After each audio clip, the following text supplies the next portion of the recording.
All right. I think we are cruising. All right, and let's start recording. Okay, 7:59 p.m. And as you can see, I'm riding shotgun. There's my son AJ, a newly licensed driver in the family, handling the helm, if you will, in mission control. We're recording on Zoom and we're streaming live into Facebook. Welcome to another installment of Get It Klu in 52.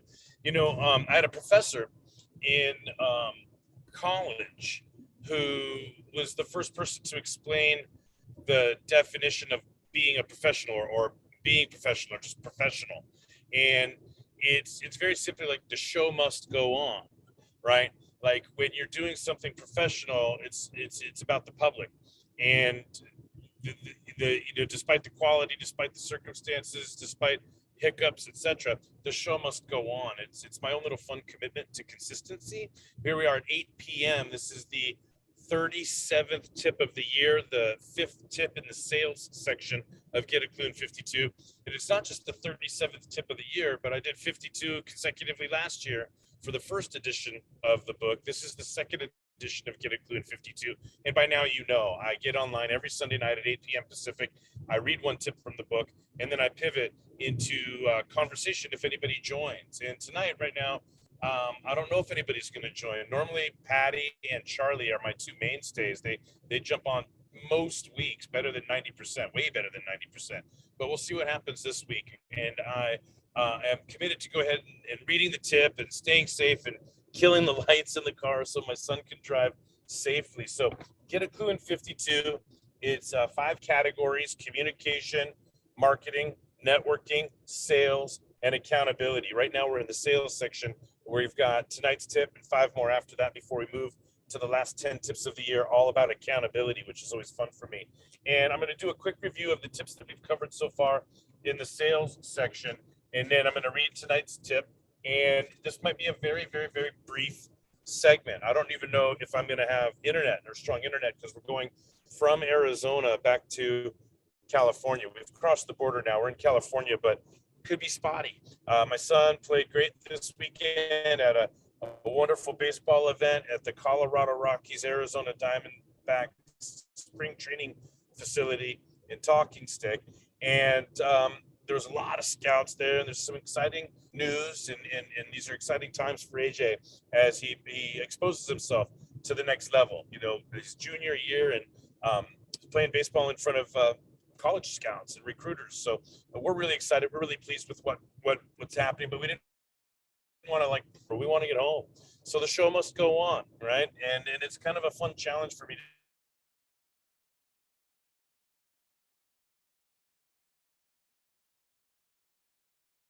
how challenging I can make it and still doing onto YouTube. Last year we did the live stream into the Facebook group Get It Klu 52. Well, there it is. Internet connection is unstable. All right, let me get going here. All right. Sales section. The first tip in sales section was to build rapport, and there's a lot more to it than just noticing something on somebody's desk and saying, "Oh yeah, me too."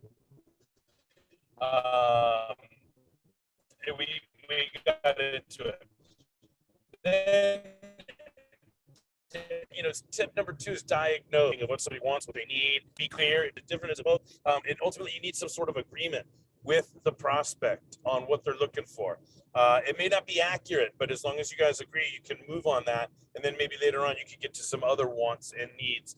In my line of work, people usually want things. And then they need different things. And so it's a fun conversation. But diagnosis, it's not just your assessment of what they want or your assessment of what they need. It's the agreement with them. Do they agree with you, or do they let you know? Are they clear on it? And right? Do you have clarity? Is this so? This is what you want? Yeah. Oh well, you might need this too. Do you agree, etc.? That whole process of getting to agreement on what's wanted, what's needed. Tip number 3 is leverage, getting leverage, right?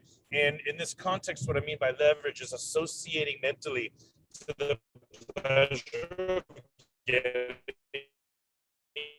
it, pain of not, right? The pleasure of taking action, or the pain of not taking action. You will make pain of taking action or not taking action on whatever it is you're offering. And then tip number 4, last week we said drop the SME, S-M-E, subject matter expertise. At some point, you're going to have to let your prospect know it's a good idea, unless you're just an order taker or you're sitting at a register, just bringing up impulse purchases that people decide on their own. But if there's any professional salesmanship involved, at some point, you're going to have to let the prospect know that you know your stuff, that you are a subject matter expert. So it's one thing to be persuasive and have good communication skills and be a fast talker and a wordsmith and all of that. But without subject matter expertise, that may hurt you. So I'm a big fan of developing your curriculum, knowing your stuff, and knowing the right time to communicate your stuff in that credibility process. So that brings us to tip number 5 tonight. If you're following along, page 88, here we go. Let me go ahead and read it word for word. Tip number 5, know your 1s, 2s, and 3s, or your 1, 2, 3s. It's 1s, 2s, and 3s is what it should say. Here we go, word for word. A lead is the name, number, and email of a person. When that person knows that you have something to buy or invest in, they become a prospect. 100% of prospects are either a 1, a 2, or a 3. A 1 is a buyer. They're ready to buy now, right now. They have zero concerns that need to be addressed. They have a credit card in hand. Hey, Charlie, I see you coming on board. We'll get you in it. Just as you can, that's still it's already created for the rare occurrence that you are selling to a 1. A 2 is a potential buyer. They are ready to buy now, but it's the but, all the buts, every single but that equals a concern they will need you to address before they are able to buy. Unlike the number 1, sell as much as you can, your goal is to identify and address all of their concerns. I'm going to come back and talk about that in a second. Let me continue reading word for word. If you can do that, you will get a yes to something, even if it is only permission to follow up with them in an agreed upon time frame. You have gotten a yes. Yes is every bit as important as an actual sale, because all yes have a $5,000 VIP package. Sell that to your number 1 and start with your $100 entry-level package for a number 2, but only after you have identified and addressed all of their concerns. Once they say yes to the littlest thing, it's a sign of trust, and then your products and services can do the rest in terms of wowing them to upsells and repeat business. Last paragraph. If you treat a number 2 like a number 1 or a number 3, you could be making a big mistake. That brings us to 3s, which are non-buyers. Plain and simple, they are not buying.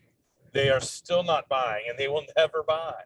The sooner you identify a prospect as a number 3, the sooner you can terminate the sales process and save time for your 1s and 2s.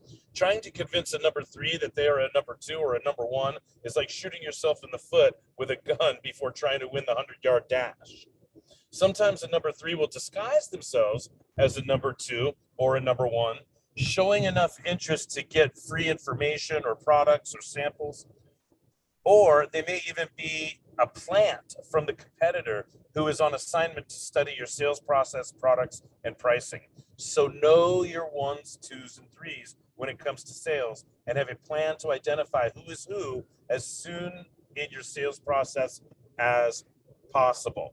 All right, there you have it. Tip number 5 in the sales section is tip number 37 overall. I'm joined, Charlie, the global connector from South Africa. As you can see, my friend, AJ is driving. We're on our way back from a baseball tournament in Arizona on our way back home. And so I may have a spotty internet connection. So I'm interested in having a very brief session tonight. Do you have any comments or questions after I thank you so much for joining? It's good to see you, my friend. Good evening to your side, Coach Jeff. And no, it's all good. We've been facing our challenges here with power cuts and all that. And you have been breaking as well. Now, the point of knowing your 1, 2, 3s, you know, I've experienced that many times with people that would actually, especially on the 3s, would be asking questions, but then not really being interested in buying. Yeah. But, as I've grown and learned from, like people like yourselves, is how do you counter those questions? How do you answer those questions with a question? That we did it in one of the other lessons in how do your 7 questions in the networking. So all those little tricks and tactics, you can learn to get over them, and in identifying them as well. What I love to do as well is, especially with the salespeople who just, again, as we say, have commission breath, is to also drag them along, and then half an hour later, uh, no, I already have it, or I'm really not interested. So there's quite a whole lot of skills that you can use on that one. Yeah, yeah. We talked before in marketing about those 7 vertebrae questions, Yes. which is part of marketing. But in sales, you need a different set of questions. And I don't have Yes. a list to share with you right now.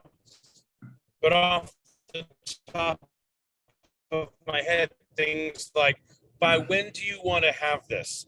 Is there urgent by when questions? I like to ask questions like, do you have any other concerns that need to be addressed Yeah. before moving forward? I like to ask Yeah. questions like, what is your budget for What this type of an investment in yourself, for What example? did you want to And some achieve? of Where those do you things can want to get me get to? So it's like, well, what do you want to yeah, no, achieve? I Where do you want to more get to?